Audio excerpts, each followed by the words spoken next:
Game time, Brian. Hey, Mark, is that the guy coming on? Hey, Mark, you can bring DFW and the Dallas-Fort Worth area, and it won't matter. You haven't done dick in 30 years. The Pet Rock and the Chia Pet were more famous than Dallas in the last 25 years. Who are you kidding? The Chia Pet is more famous than the Cowboys in the last 30 years. The Chia Pet. Well, good morning, everybody. Good morning, everybody. Game time, Brian. Otherwise known as the mailman. Going to deliver his appointed rounds. I dug this hat out. It's got a lot of lint in it. Good morning, everybody. Yes, I don't know that I would say that the sun. I don't know that I would say that the sun's out, but it did rise, clearly, because it's bright out. But congratulations to the Detroit Lions. All but ending the Cowboys season, but it was a tough game. As a Cowboy fan, the emotions of everything, it was a tough game. 44-30? Put it in the comments, I think. I was on a stupor last night. I was tired. Up early yesterday. Got a little nap. But thanks for Phil for hopping on with me.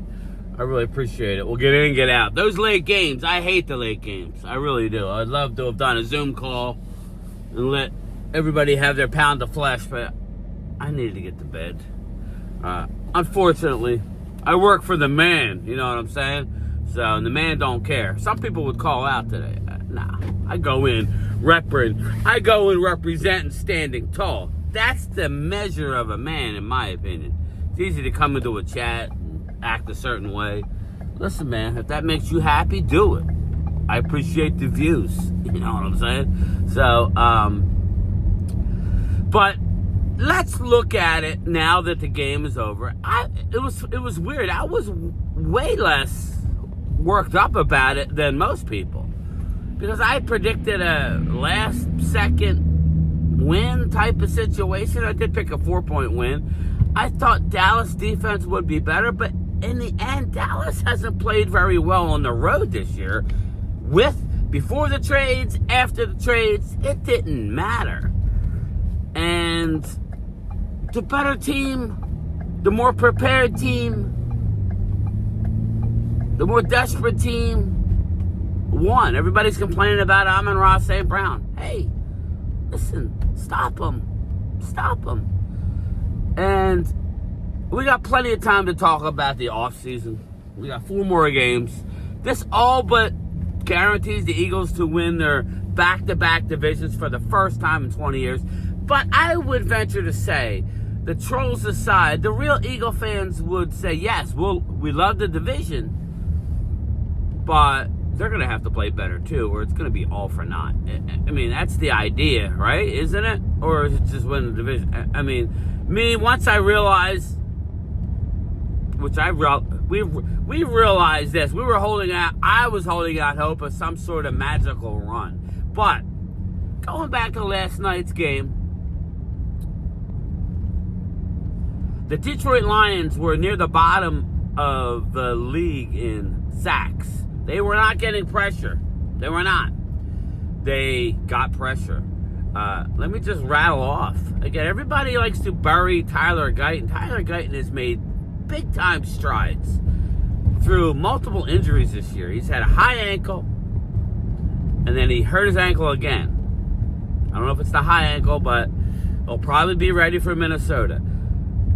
Nate Thomas is nowhere near as good as Tyler Guyton.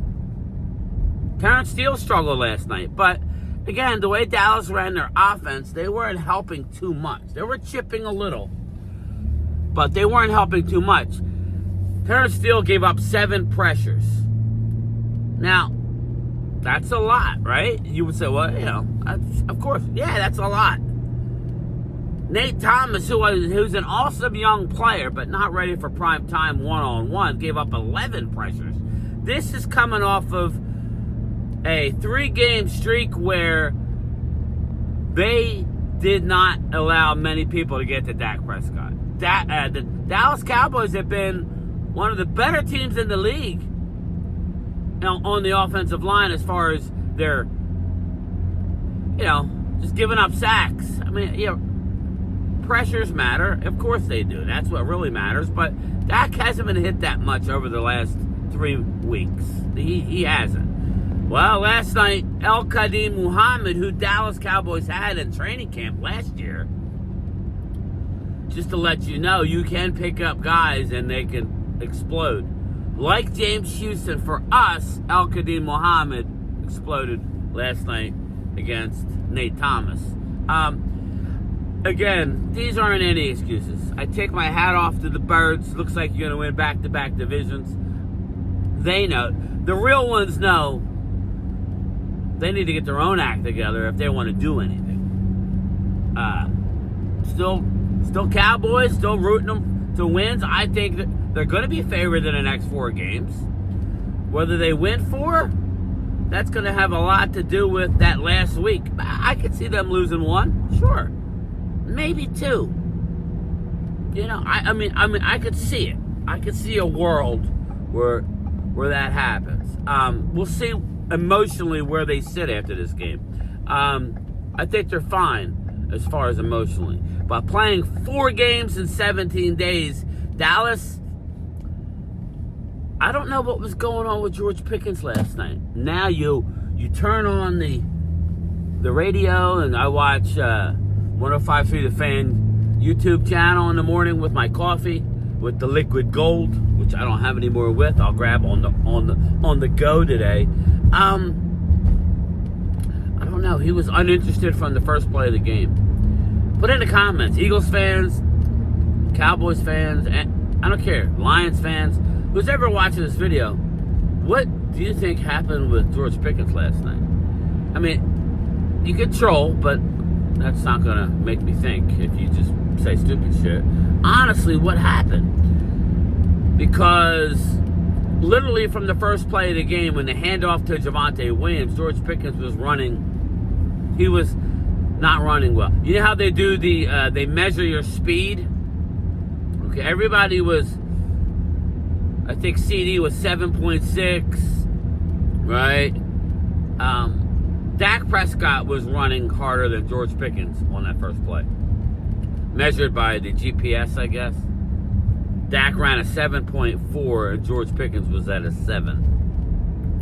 That just tells you, and that's per Bobby Belt, that just tells you that something wasn't clicking last night on one of the biggest stages. Emotionally drained. I don't know what's going on with George Pickens last night. He said all the right things after. You had some really serious, like the panel, Richard Sherman lit into him bad. Again, you saw the difference. The team who wanted it more. I'm not saying every guy, but the team who wanted it more won the game last night. It's as simple as that. It's as simple as that. Who wanted it more? Could Dallas go back to the well yet again in an emotionally charged month of 17 days of football and win 4 straight games? I don't care what the Raiders are. The Raiders are what they were, but some people were predicting the Raiders to win the game against us. We did our job, but Dallas has not been a great road team against good teams. Bears? How'd that work? Yeah, we beat the Raiders, we beat the Jets. We lost to the Eagles. First game of the year, kind of a weird game, to be honest with you, on both sides. Giants, we haven't played there yet. Washington, we haven't played there yet. We're a good home team, but we've definitely got strides to go. We're in a lot better spot now than we were 5 weeks ago. But like me and Phil have been saying, that don't mean you're gonna see it this year.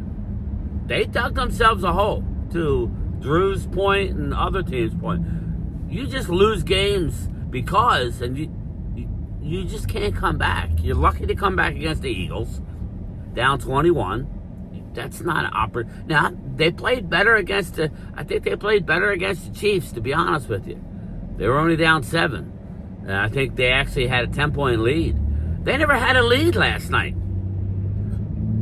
Like the Eagle game, they never had a lead until they won the game. So, to those delusional Cowboy fans who thought that everything was going to be sunshine and rainbows, there's a reason why CeeDee Lamb gets paid what he gets paid.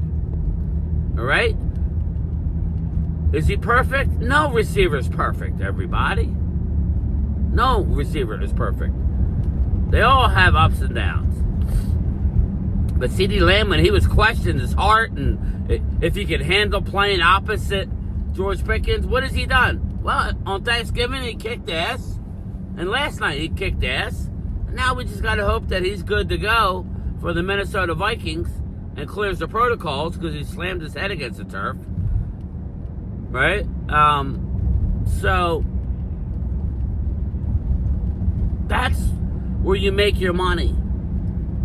You know? And then what happened? As soon as CD went down last night, they doubled Pickens, making it even worse for him. You saw with Jameson Williams that if you run your routes, that's what made guys like Amari so great in their heyday. That's what made guys like Julian Edelman great. Their route running, their consistency in running their routes. You know, you can take plays off, I guess, when you have a CD on the opposite side of you. But when you have CD out and everybody's looking at you, you need to go full bore from each play. I don't know what happened last night. It's dumbfounding. George Pickens did not really want to be there by his body language. Playing for a contract. Let's see if David Mulligetta can answer for that. He don't give a shit about that. Right? He don't care about that. So, it makes you pause. I know Eagle fans are probably laughing. We told you. He's still a great player. I'm not going to slander the player and put a blanket statement out there, but you have to be better than that. But even with that, we would have had to have won a field goal game. You weren't blowing anybody out last night, even if George Pickens, well, you say that. They had their opportunities. You can't kick field goals. You cannot kick field goals against the in Detroit on the road. They have not been a great road team. Dallas has 2 road games left. The Eagles all but had the division. They could lose 2 and still win. Dallas would have to win out. Eagles would have to lose 3. That's not going to happen. But that's okay. I mean, I've always been a guy where, yeah, if I can get into the playoffs, I want to be in. Of course I do. But we see what can happen. Anybody that walks out of that game last night that says Dak's the reason why you lost, then I think everybody, questions your football acumen. I'll be the first one to criticize Dak if need be. He had 2 interceptions. Either one were his fault. Maybe you could have said he shouldn't have thrown the one, but he threw it right on the money. George Pickens makes that play 8 out of 10 times. Hit him in the hands.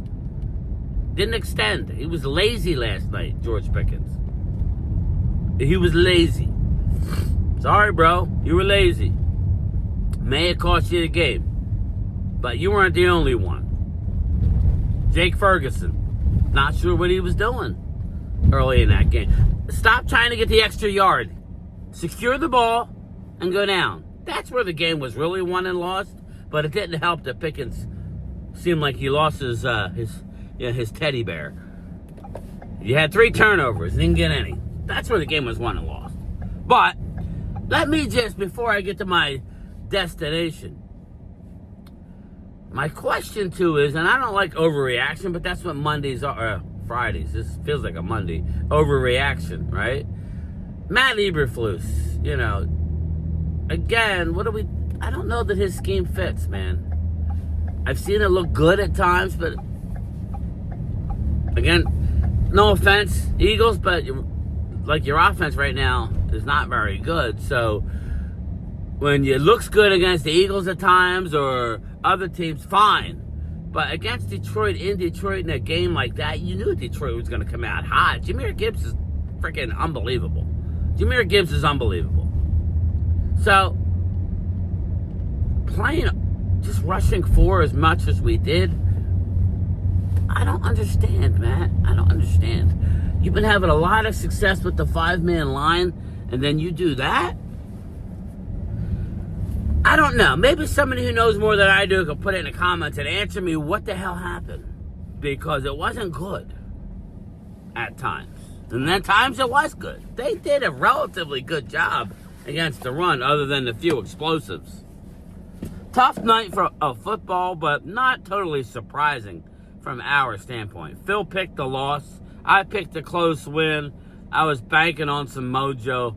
I ain't gonna lie, when I found out Clowney wasn't playing and Amon-Ra St. Brown was playing, I was concerned before the game because I just knew what that player brings, Amon-Ra St. Brown. And Clowney has been arguably our most consistent two-way defensive end over the last few weeks.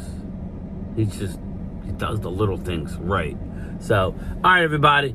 I don't know that I'll have a lunchtime chat. We'll see. The packages have been ridiculous. Back on the street again today. A high of 31. Wish me luck. Not good out here. But, hey, life goes on. We got 4 more games left, and who the hell knows? I've seen stranger things happen. No pun intended. I got to get to that, stranger things. But shout out to the Lions. Shout out to the Eagles because door's wide open. Go take it. Dallas don't want it. Take it. But I think in the end, they have to play better. That's what it's about. But I don't really know what more to say about what I saw last night with George Pickens. Don't really know. It does make me pause, though. Sorry. I'm still signing him. But it's got to make you pause. Put in the comments. Does it make you pause to give him $33, $34 million? Does it? It's like there better be some incentives. And I'm tired of the gloating, especially over a hurt player, kind of pointing at him. Dude, the dude was effed up. Don't do that. Come on, man. It's immature, bro. Don't do that. But anyway, talk to you later. Peace. Did Ludwig lie to me? I didn't have any proof, but somehow I didn't entirely trust him either. Why was the I love you not listed in Ludwig's records? And if it was, did he know about it? And if he didn't, who did? And where the hell was I?